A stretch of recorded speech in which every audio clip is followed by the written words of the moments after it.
Wala nang maraming paligoy-ligoy pa, diretso sa punto na. Maiksi lang ang komentaryo, pero diretso sa punto. Maraming kuro-kuro, may tiwali, may totoo. Dito, sa Puntong Diretso tayo. Punto Diretso. Noon naniniwala pa ako sa kanila, kaya't hindi ako bumalik.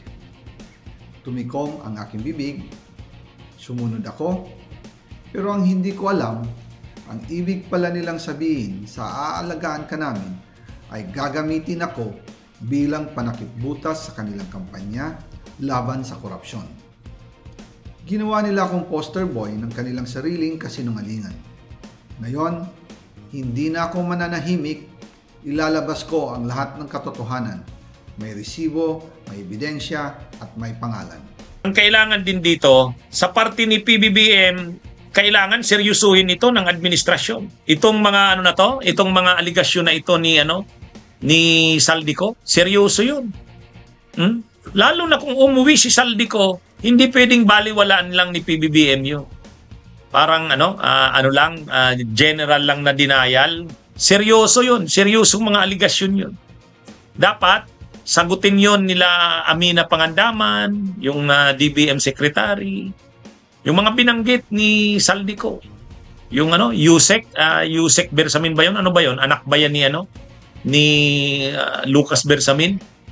Pangalawang bisis na yan na nababanggit ngayon, yung Adrian Bersamin na yun. Nabanggit na yan doon sa sa issue ni Nicolas Torre, ni dating PNP Chief Torre. Yung pagbili ng mga high-powered firearms, HPR ng PNP na pinipilit permahan ni Torre. O yun, Adrian Bersamin yun, di ba? Yusek Adrian Bersamin. O, nandiyan na naman, nababanggit na naman. Si Pangandaman, yung Yusek Bersamin daw na yun. Kailangan sagutin yan. At saka ni Martin Romualdez. Kasi talagang na siya dito. Tinutumbok na siya ni Saldico. Hindi pwedeng palampasin ito nila Martin Romualdez at sa kanila PBBM. Dapat nila itong sagutin kasi mga seryosong aligasyon yun. Huwag nilang baliwalain yun. Maghihintay ang taong bayan ng kasagutan nila sa mga aligasyon ni Saldico. Lalo na pag umuwi dito si Saldico. Hindi pwedeng hindi nila sagutin 'yon. Kasi gagamitin 'yan ng mga pwersa ng anti-administration lalo na yung mga grupo ng Duterte. Nila 'yan? Ito lang mga inorganize na rally sa November 16 to 18. Ngayon pa lang may makita ka ng post ni Greco Bellica . Si Greco Bellica, yung diehard na Duterte supporter, leader. Nag-post na. Sabi ni Greco Bellica, ayan, sigurado na maraming a-attend sa rally sa November 16 to 18 dahil dito sa expose daw ni Saldico. Kita nyo na. Ngayon pa lang makikita na parang planado talaga ito .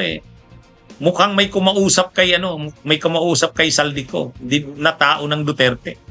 Siguro pinangakuan si Saldico, total hindi ka maililigtas na nila Marcos at nila Romualdez, makukulong ka. Samantalang kung mapapatalsik si PBBM, mapapalitan ng administrasyon, pwede kang pang malibre.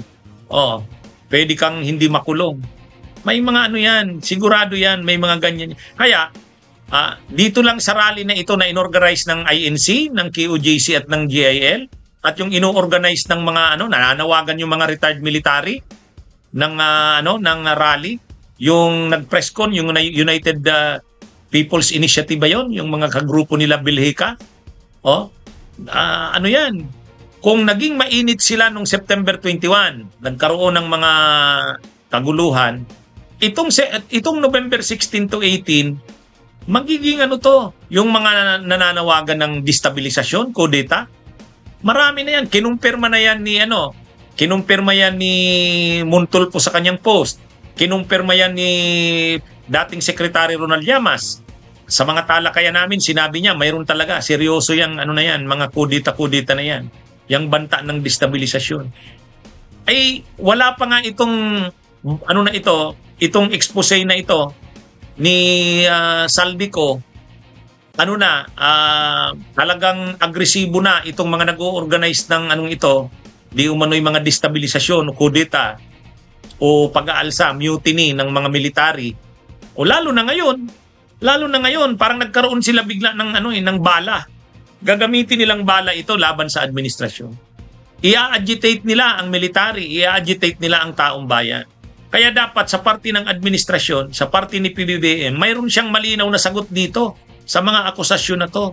Hindi nila pwede itong sasabihin ni Yusek Claire Castro na parang general denial, basta lang i-deny, hindi totoo yan. Hindi. Kailangan talaga may malinaw na sagot dyan na makakakumbinsi sa taong bayan. Siyempre ang taong bayan maghihintay. Ano bang sagot ni PBBM dyan? Ano bang sagot ni Martin Romualdez? Kaya kailangan sagutin. Hindi mga seryosong aligasyon 'yon. Lalo na kung talagang papanindigan ni Saldico, uuwi siya dito at papanindigan niya yung mga sinabi niya. Kasi ilang araw pa. Papalakihin itong issue na to, papalakihin ito ng kampo ng mga Duterte. Ia-agitate ang mga military, ia-agitate ang PNP, ia-agitate ang mga tao na magalit sa gobyerno, sa administrasyon. Mayroon na silang bala ngayon. Kasi dati, ang sinasabi ni walang ebidensya, walang testigo laban kay Romualdez, walang testigo laban kay PBBM. Ito na ngayon, ang lumitaw na si Saldico. Hindi pa kapanipaniwala ang mga sinabi ni Saldico kasi hindi pa naman siya umuwi. Pero pag umuwi yan, at talagang papanindigan niya yan, seryosong aligasyon yan. Sa ngayon, hanggang itong November 16 to 18 na rally, pwedeng hindi pa uuwi sa Saldico kung hindi pa yan umuwi. Gagamitin na yan. May part 1 pa nga lang ang sabi dun sa video ni Saldico eh. May kasunod pa yan. May kasunod yan. Talagang installment yan.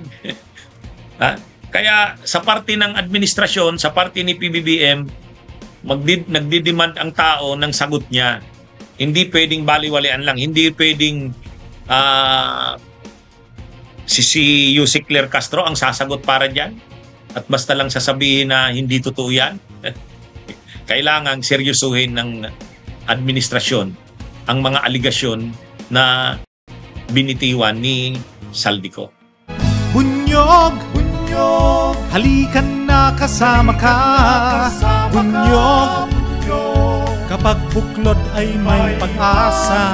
Luzon, Visayas, Mindanao, isa ang pananaw. Sa bagong Pilipinas ang bunyog isisigaw. Bunyog, bunyog.